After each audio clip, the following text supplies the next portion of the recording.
In 1978, a 16-year-old boy named Jose lived with his family on a peaceful ranch near Erlenmark, Tulare County, California. The land was picturesque, surrounded by endless rows of vineyards stretching across the horizon. Life in the countryside was simple and quiet, until one fateful day when his sister Cecilia came to him with an urgent request. That moment would change everything. Not long after, Cecilia was found dead. Jose was the last person to see her alive, and when he gave his witness statement to the police, his words carried a chilling weight. But the horror didn't end there. In a violent outburst, he went on to kill two more individuals who were inside the house that day. At just 16 years old, Jose committed a ruthless triple homicide, an act that would mark the beginning of a dark and terrifying journey. Over the next few decades, Jose's name would become synonymous with fear. His path led him deep into the violent underworld of organized crime, where he became one of the most cold-blooded assassins ever known. What started as a young man's revenge turned into a life dedicated to murder. He became a notorious hitman for powerful Mexican drug cartels, eliminating targets without hesitation. His victims were scattered across the United States, from major cities to rural towns, and many of them were killed in his home county of Tulare. His targets varied. Some were criminals involved in the drug trade, while others were unsuspecting farm workers, fathers, husbands, and even innocent bystanders. Regardless of who they were, once Jose set his sights on someone, their fate was sealed. For more than 30 years, police departments across multiple states worked tirelessly to track him down.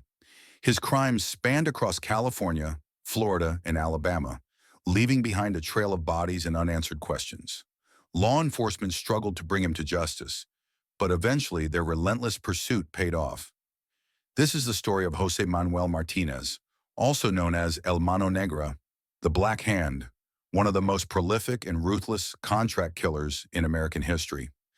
His crimes shook communities, his brutality knew no limits, and his legacy remains one of terror and bloodshed. Creating high-quality animations and conducting deep investigative research takes an enormous amount of time, effort, and resources. That's why we rely on sponsors to support our work and bring these stories to life. We are grateful that the truly amazing platform Brilliant is supporting us. With Brilliant, you can learn new skills across a wide variety of subjects. It lets you explore all these fields without ever feeling bored or overwhelmed. You know, before I ever met him, I talked to a lot of police officers. Homicide detectives, murder detectives who had dealt with him, and they all said the same thing, which is, when you meet him, he is the most charming person you will ever meet. This is Jessica Garrison, a journalist and author.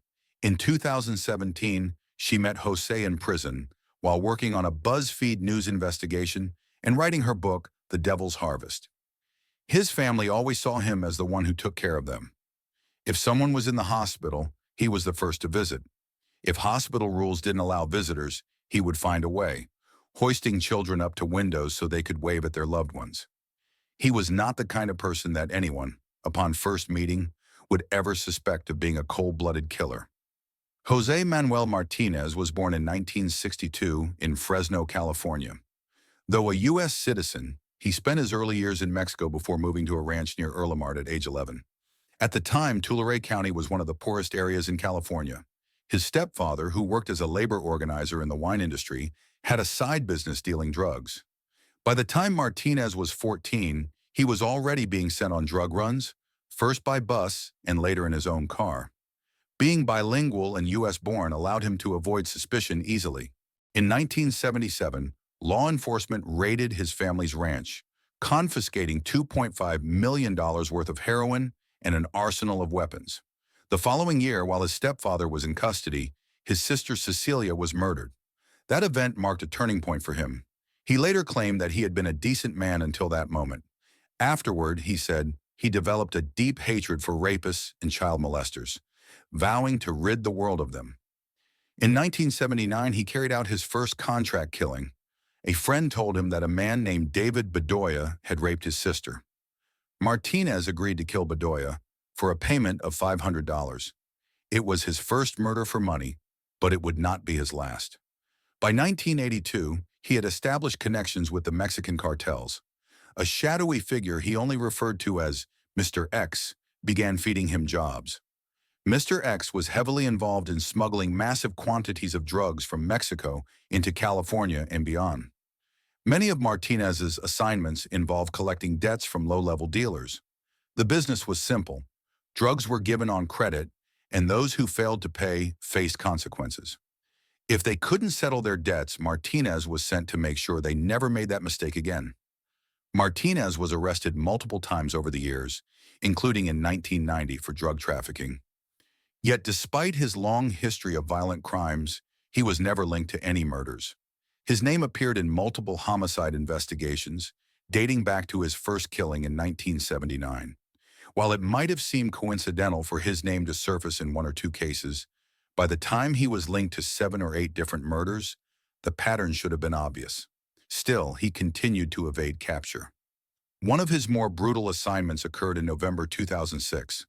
Martinez flew to Florida to deal with a 20-year-old man named Javier Huerta who had stolen 10 kilograms of cocaine worth approximately $170,000.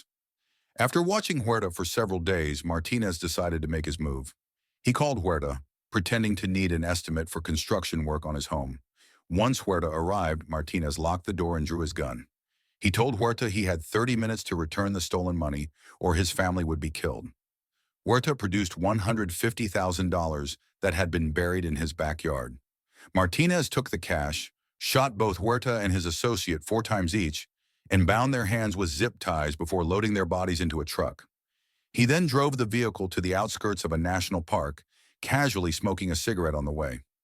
After completing the job, Martinez boarded a flight to Alabama, where his granddaughter was celebrating her birthday. He took her to Toys R Us, giving her free rein to pick out whatever she wanted for an hour. Meanwhile, in Florida, investigators found Huerta's abandoned truck with the 2 bodies inside. Among the evidence was a Mountain Dew can with a cigarette butt floating in it. The cigarette was sent to a lab for DNA analysis, but with so many other cases demanding attention, the test was delayed for years. Martinez remained untouchable.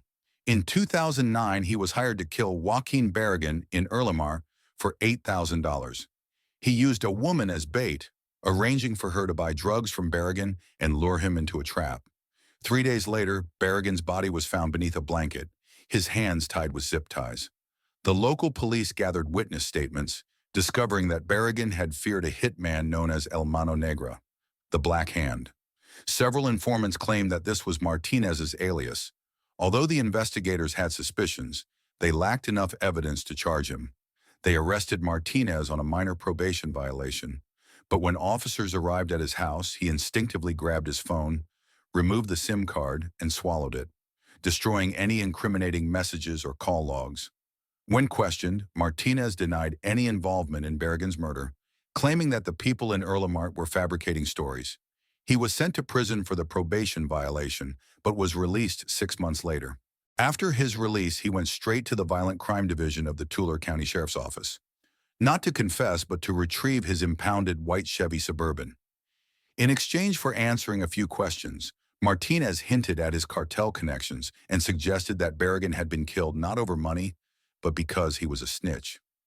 Investigators were skeptical and offered him a lie detector test. Martinez agreed. The results were clear. He was lying, but without hard evidence, there was nothing they could do. Once again, Martinez slipped through the cracks. Then, something unexpected happened in Alabama. By early 2013, Martinez was 51 years old. He was once again visiting his daughter, spending time with his grandchildren and playing dress-up with them. His daughter knew he was involved in crime, but believed he was merely a smuggler who helped people cross the border. During his visit, he learned that a friend of his daughter's partner needed help collecting a debt. Martinez agreed to assist, but his real interest was in learning more about his daughter's boyfriend, Jaime Romero.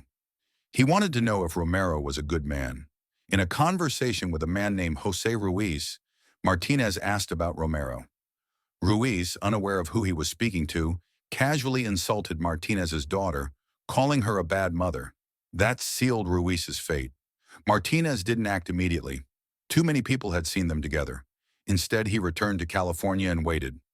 On March 4, 2013, he came back to Alabama. He went on a drive with Romero and Ruiz, stopping in a remote national park.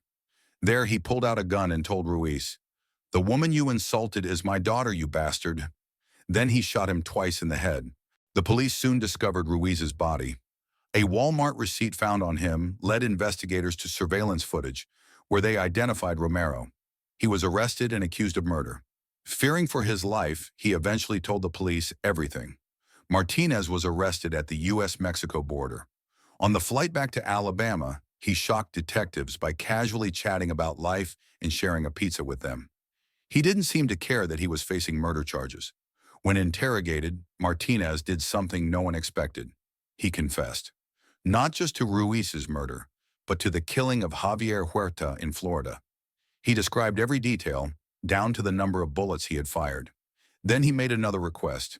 He asked to speak with Crystal Darrington, the deputy sheriff from Tulare. When she arrived, Martinez dropped a bombshell. He was a contract killer, and he had killed dozens of people. For hours, he detailed one murder after another. Deputy Darrington frantically texted her bosses with each new confession. Just when they thought he had finished, he would add, "Oh, and there's another one." The sheer scale of Jose Manuel Martinez's crimes was nothing short of shocking. When he was finally apprehended, he admitted to carrying out more than 35 murders.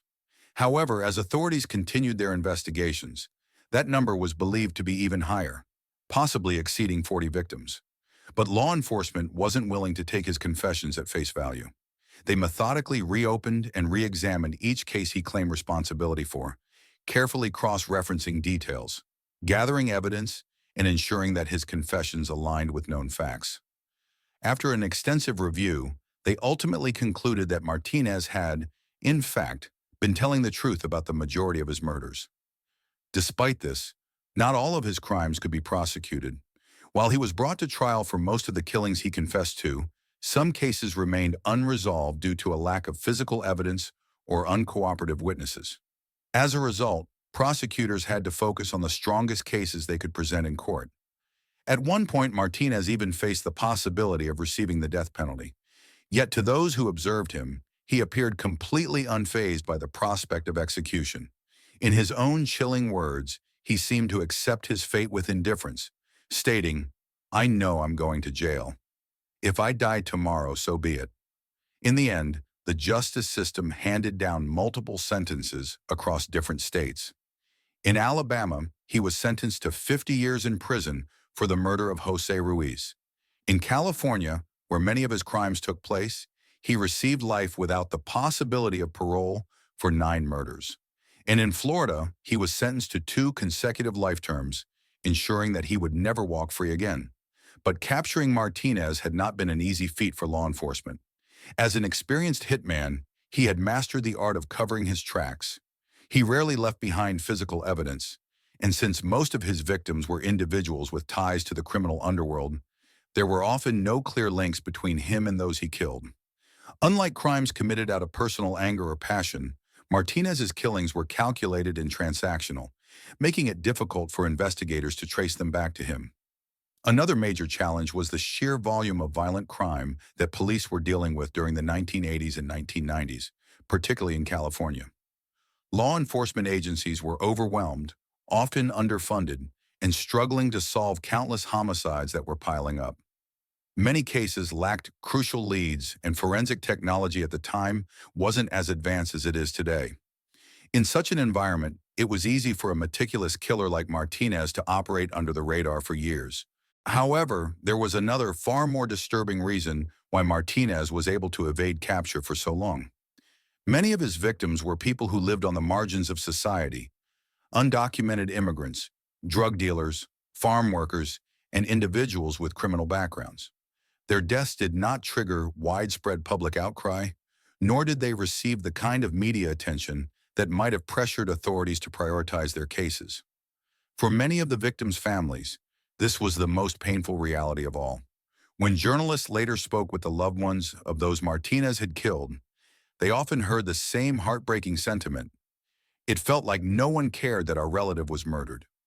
Time and time again, family members expressed frustration, saying that their loved ones' deaths had been overlooked, as if their lives mattered less because of their backgrounds. And perhaps that is what makes this case one of the most unsettling in modern criminal history. It wasn't just the staggering number of people Martinez killed, nor the brutality of his methods.